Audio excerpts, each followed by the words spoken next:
पत्रिका पाहताना मला बरेच जण विचारतात की सर माझ्यासाठी परफेक्ट लाईफ पार्टनर कुठल्या राशीचा असेल.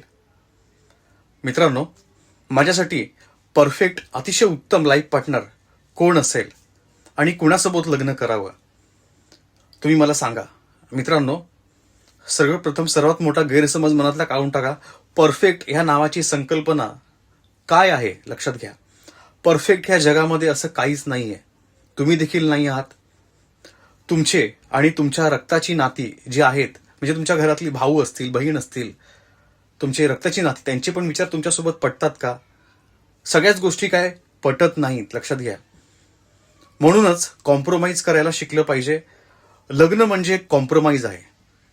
आपण एकमेकांसाठी काय करू शकतो, आपण समोरच्या व्यक्तीकरता आपण काय गोष्टी सोडू शकतो का, आणि समोरच्या व्यक्तीमधले ज्या गुणधर्म आहेत, चांगले आहेत तसे वाईट देखील आहेत. परंतु त्या सर्व गोष्टींना, सर्व सवयींना एक्सेप्ट तुम्हाला करता येतंय का? त्या पण गोष्टी एक्सेप्ट करा. जो व्यक्ती आहे तसा त्याला एक्सेप्ट केलं पाहिजे. काही लोक लग्न झाल्यानंतर पस्तावतात. त्यांना असं वाटतं की आपण चुकीच्या व्यक्तीसोबत लग्न केलेलं आहे.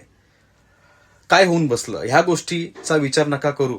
आई वडिलांशी सोबत पटत नाही, आपल्या भावंडाशी पण पटत नाही म्हणून आपण काही वेगळे होत नाही. आपला एकमेकांचा रिस्पेक्ट करा, एकमेकांच्या भावनांचा आदर करा. धन्यवाद.